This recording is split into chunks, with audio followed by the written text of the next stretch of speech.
Hello and welcome to News at 10 on Rajya Sabha TV. I'm Aishwarya Kapoor with you and here are the latest headlines. Prime Minister to review most favoured nation status to Pakistan at meeting today. Government to explore option of taking Pakistan to World Trade Organization.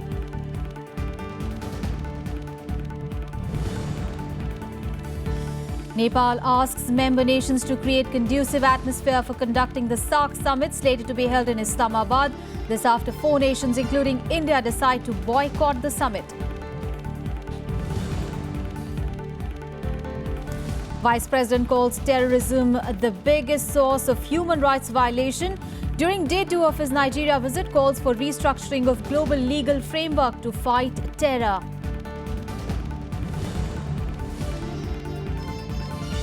Centre calls meeting of Karnataka and Tamil Nadu leaders to find a political solution to the Kaveri water row. Karnataka has deferred the release of water despite Supreme Court's order.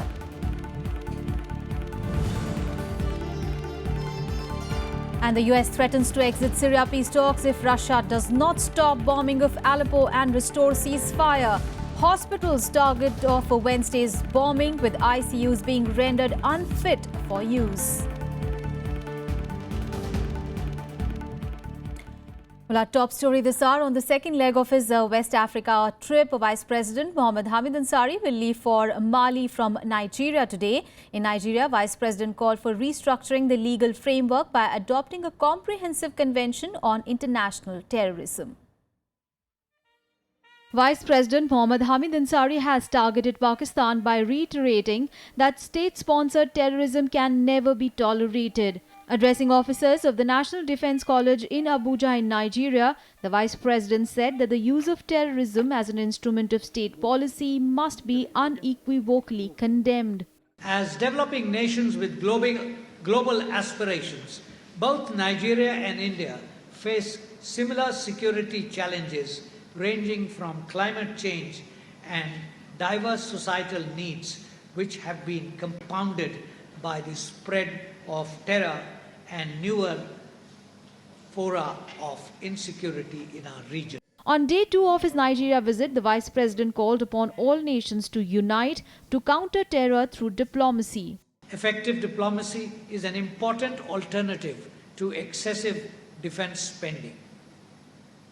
Therefore, it is important to devise methods of effectively participating in international fora, in influencing world opinion, and striving to make such mechanisms more representative, more consensual, and more effective.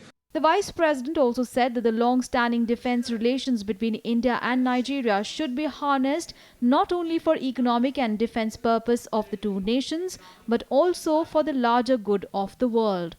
Africa and Asia respectively, and as we march ahead in our quest for economic and military security, collaborative efforts born out of mutual trust can be leveraged effectively to achieve our strategic goals. The Vice President called terrorism one of the biggest sources of human rights violations. Asserting that terrorism can only be defeated by organized global action, the Vice President also called for restructuring the legal framework by adopting the Comprehensive Convention on International Terrorism. This is Amrita Rai and Anu Diwan's report for Rajya Sabha TV. And earlier on Wednesday, Vice President Mohammed Hamid Ansari was in Nigeria's financial capital, Lagos. Now, the Vice President addressed the Indian community there. He said that Nigeria is fast becoming a business hub and it will further strengthen the relationship with India. He also lauded the Indian community for investing in Nigeria and giving job opportunities to the locals there. On global issues where our views are more or less the same, we do want a more just international economic order. We do want a more just international political order. There our views converge or move on parallel lines. Well, on to some other news. Well, Nepal, the current chair of the SAARC summit, has asked the member nations to create a conducive atmosphere for conducting the SAARC summit. The prospect of the 19th SAARC summit, slated to be held in November in Islamabad, looks bleak, with 4 nations, including India, pulling out. Now, Pakistan has also hinted that the summit may be postponed. The 19th SAARC summit is slated to take place in Islamabad in November this year. But with India and 3 other nations pulling out of the summit, the future of this year's meet looks bleak. India has conveyed to Nepal, the SAARC chair, that it will not participate in the summit this year, citing increased cross-border attacks. In the current case, as you know, not just India, but Bangladesh, Afghanistan and Bhutan have also written to the current chair of SAARC, that is Nepal, that they are unable to participate in the SAARC summit, which means there is no option but to postpone the summit. However, a formal announcement to this effect can only be made by Nepal after they have done their internal consultation. We have made it very clear that regional cooperation and terror cannot go hand in hand. Our commitment to SAARC, to regional connectivity, to regional contacts, regional prosperity remains intact, but we cannot conceive of a SAARC summit happening at the same time as cross-border terrorism continues, as gross interference in our internal affairs continues. Soon after India's announcement of boycotting the summit, 3 more countries followed suit. Bangladesh, Bhutan and Afghanistan also sent letters to the chairperson of SAARC, citing different reasons for pulling out. While Bhutan cited the issue of terrorism, Afghanistan and Bangladesh categorically said their decision was due to growing interference from Pakistan in their internal affairs. Bangladesh did not take part at the ministerial level in both Home and Finance Ministers' conference. So it was almost a foregone conclusion that our Prime Minister may not attend the SAARC summit in Islamabad. But we still had kept our options open. But after the Uri attack, the situation as it prevails in the region, we believe is not conducive towards holding a successful holding of the SAARC summit. So basically what we are saying, we have to defer the SAARC summit for a better time when peace and tranquility will be restored in order. A similar decision may be expected from Sri Lanka. The country's Prime Minister Ranil Wickremesinghe will be arriving in New Delhi on October 4, and the issue is likely to come up during his meeting with Prime Minister Narendra Modi. Nepal, the current chair of the SAARC, has urged member nations to create a conducive atmosphere for conducting the summit in line with the spirit of the SAARC Charter. India has been pressing hard in its efforts to isolate Pakistan internationally on issues like terrorism and its growing interference in the internal affairs of member countries. और बड़ा अच्छा हुआ है कि अफगानिस्तान ने, भूटान ने, नेपाल सहित के देशों ने पाकिस्तान में सार्क परिषद में नहीं जाने का निर्णय लेने जाने जो बात सामने आ रही है, ये भारत सरकार की, प्रधानमंत्री जी की बहुत बड़ी सफलता है। सार्क कंट्रीज में इतने बड़े वसाइल हैं, नेपाल के पास अलग, बांग्लादेश के पास अलग, पाकिस्तान के पास अलग, अफगानिस्तान के पास अलग, हमारे मुल्क के पास अलग, भूटान के पास अलग। अगर हम जिस तरह हम अपने दरियाओं का पानी एक दूसरे के लिए इस्तेमाल करते थे, इसी तरह हमारे पास बहुत कुछ था कि हम मिलकर उसको इस्तेमाल कर सकते हैं, मगर नहीं हुआ। After initially saying that it will go ahead with the event as planned, Pakistan has hinted the summit could be postponed. Pakistan PM's advisor on foreign affairs Sartaj Aziz said, as per SAARC rules, the summit will not be held if any member country refuses to attend. Pakistan's actions and attitudes had been anti-SAARC for long. It will be interesting to see whether Pakistan mends its ways or the member countries creates another organization to give a boost to the regional cooperation. Akhilesh Suman for Rajya Television in Delhi. And seeking to further step up pressure on Pakistan, Prime Minister Narendra Modi has convened a meeting today to review the most favoured nation status given to the neighbouring country. The government may explore the option of taking Pakistan to the World Trade Organization as well for refusing to reciprocate the most favoured nation status. India is mulling a calibrated response to the recent terrorist attack on the Uri military camp. As opposed to military action, India wants to weigh its economic options to corner Pakistan. Withdrawing the most favoured nation status of 1996 is one of these measures. Largely what the government is trying to do is to build a narrative about isolating Pakistan and about making a case to the world community that Pakistan has not behaved very rationally, very normally towards its neighbour. Most favoured nation is a status granted by a trading partner to any country under the WTO. It gives equal treatment in terms of trading prices and market access. Although as a reciprocal measure, Pakistan agreed to grant India the MFN status during a secretary-level agreement in 2012. It has so far not kept its promise, missing several deadlines on the way. Of the total Indian merchandise trade of $643 billion in 2015-16, Pakistan accounted for just $2.67 billion. India's exports to Pakistan in 2015-16 amounted to $2.17 billion, or just 0.83% of total Indian exports, while imports were $497 million, or 0.13% of total inward shipments. India mainly exports pearls, cereals, cotton and rubber to Pakistan, while major Indian imports from Pakistan include mineral fuels, fruits and nuts. The value of trade with Pakistan is also less than the value of India's trade with other neighbours like Nepal, Bangladesh and Sri Lanka.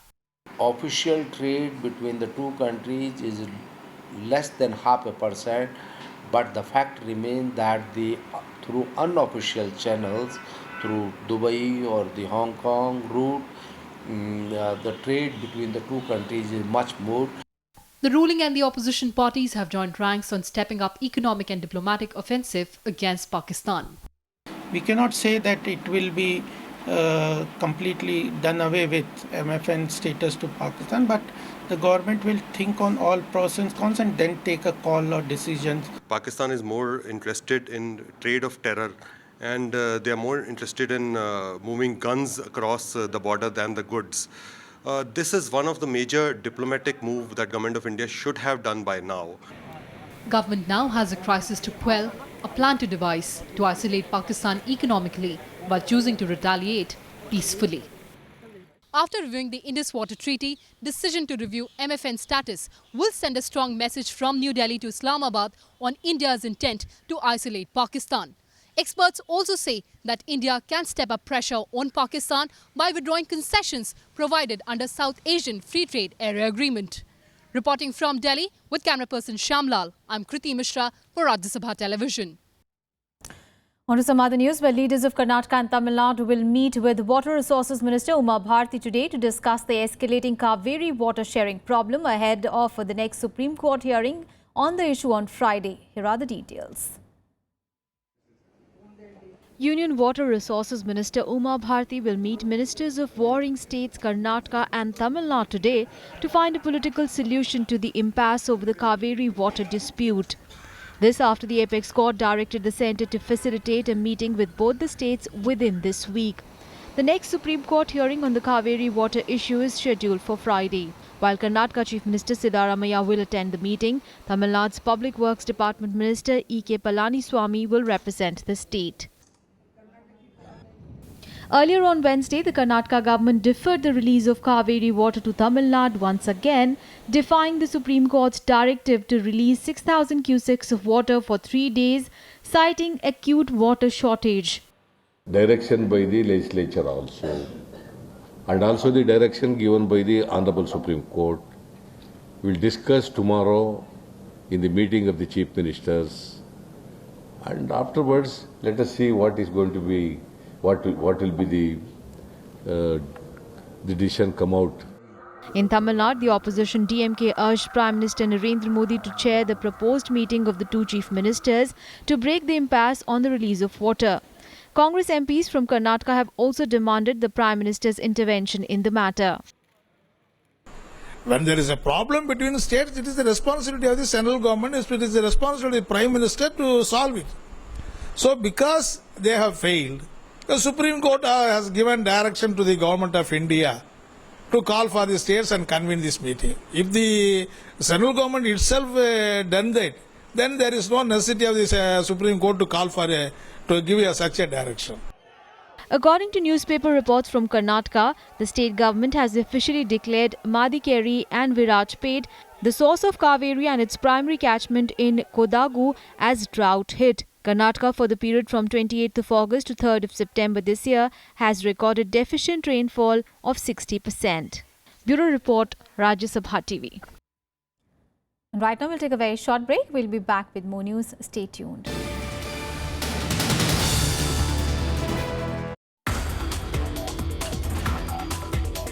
If you look at the cellular level, there is always a DNA change that precipitates cancers. In the sense of the DNA, cancer is a completely genetic disease. In India, oral cancer is the maximally prevalent form of cancer among males in India. Among females, it's cervical cancer, but breast cancer is taking over. Watch Eureka with Dr. Partha P. Majumdar, Director, National Institute of Biomedical Genomics, only on Rajya Sabha TV.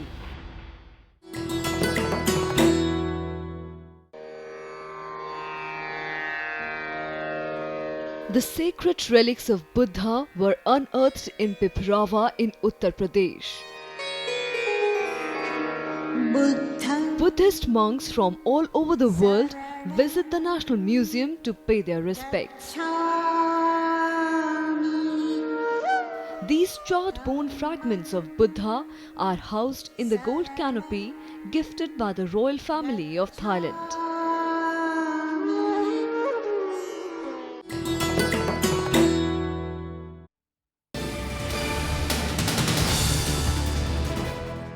Welcome back after the break. Now, Cabinet has given its approval to ratify the Paris Agreement on climate change on 2nd of October. Now, productivity-linked bonus equivalent to 78 days wages to eligible non-gazetted railway employees for the financial year 2015-16 was also cleared by the Cabinet. The Union Cabinet on Wednesday decided that India will ratify the Paris Agreement on climate change on 2nd October. The agreement was adopted by 185 nations on 12 December 2015 and signed by 191 countries. हम मानते हैं कि महात्मा गांधी जी दुनिया के सबसे प्रमुख विचारवंत ऐसे थे जो पर्यावरण की चिंता करते थे और उन्होंने दुनिया को एक मार्गदर्शन किया था और इसलिए 2 अक्टूबर को यूएन अपना कार्यालय खुला रखेगा और भारत की ये स्वीकृति उस दिन वहां दी जाएगी और फिर ये रैटिफाई होगा और रैटिफाई होने से अब एक तरह से अपरिवर्तनीय बन गया है पेरिस समझौता. In other decisions, the cabinet also approved the closure of Hindustan Cable Limited in Kolkata.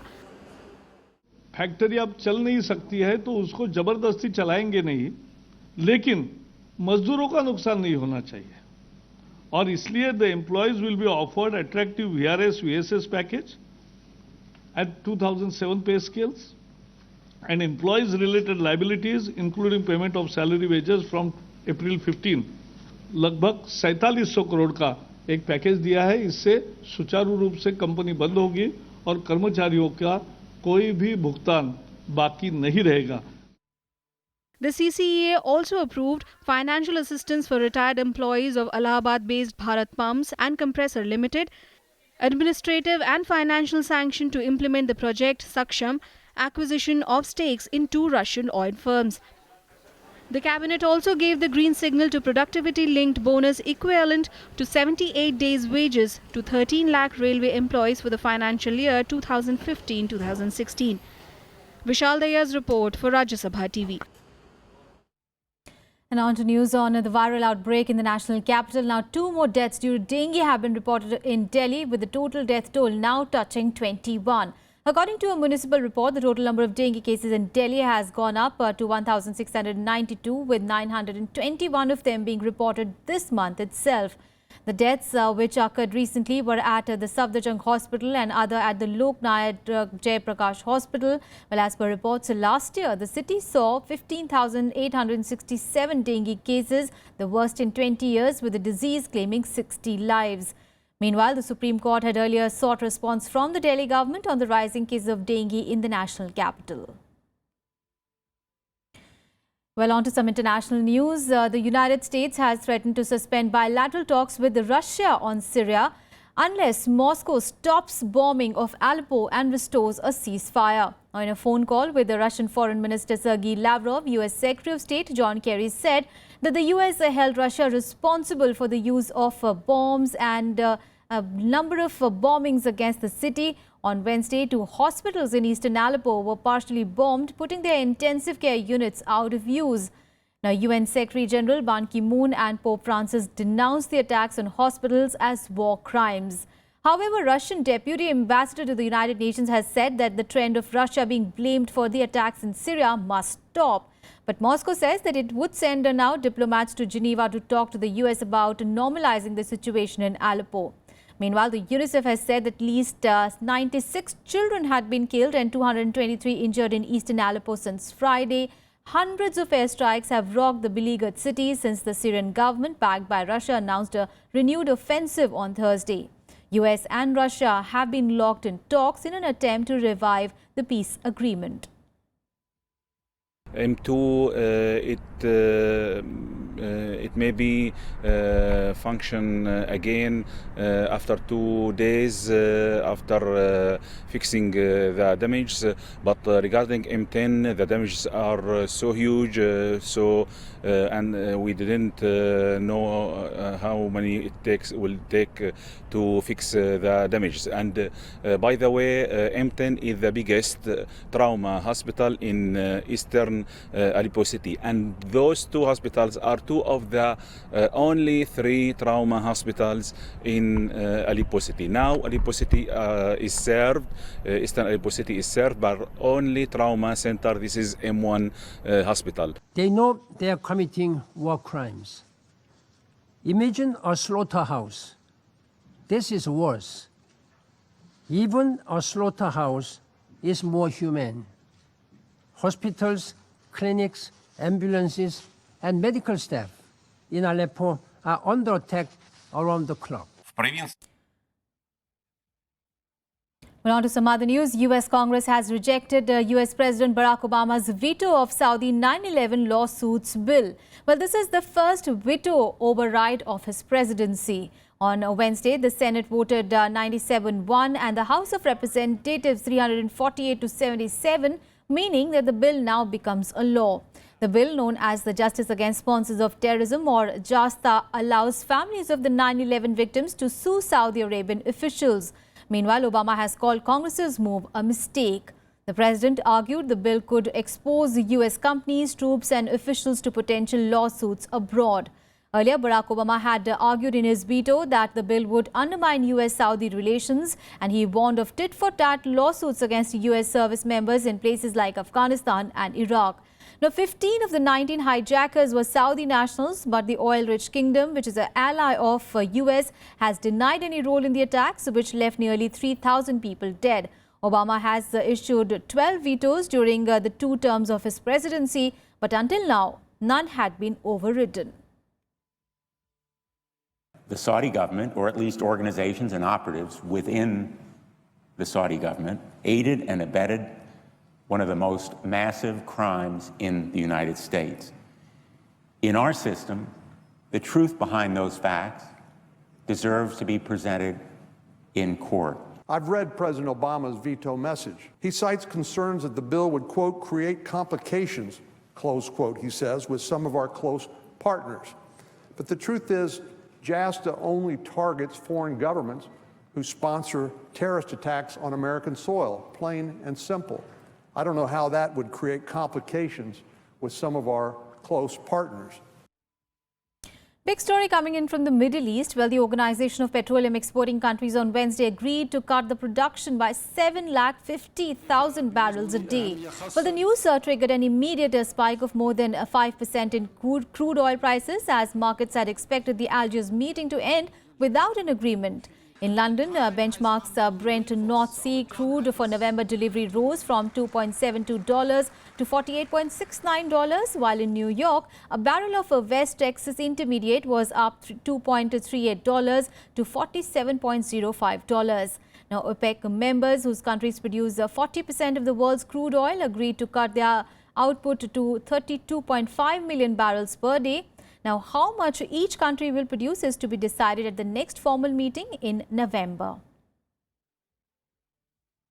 Came up with a way forward that is to consider targeting 32.5 to 33 million barrel per day target, and we agreed on having a high-level technical committee of all OPEC members to study the mechanism of sharing the production at individual countries level from now till the 30th of November, to be presented to the next meeting in Vienna. 2.5 years, we had a very constructive agreement in OPEC, and it means that OPEC can overcome to the many very difficult situations. Well, let's get you some more international news in World Wrap. International prosecutors say that Malaysia Airlines flight MH17 was downed over eastern Ukraine in 2014 by a Buk missile that had come from Russia. They also narrowed down the area it was fired from to a field in territory controlled by the Russian-backed rebels. Russia, however, has said that it cannot accept the findings as the final truth. All 298 people on board the Boeing 777 died when it broke apart in mid-air flying from Amsterdam to Kuala Lumpur. A teenager killed his father before going to a nearby primary school and opening fire with a handgun, wounding 2 students and a teacher. The suspect was arrested after wounding 3 at the Townville Elementary School in South Carolina. Officials say that there is no evidence that the attack was tied to terrorism or racism. US President Barack Obama will join other world leaders in attending the funeral of Israeli ex-president and Nobel Peace Prize winner Shimon Peres in Jerusalem today. Leaders including former US President Bill Clinton, French President François Hollande, and German President Joachim Gauck and Britain's Prince Charles will also attend the funeral. Well, that's it from me and my team in this edition of news. Thanks so much for your time.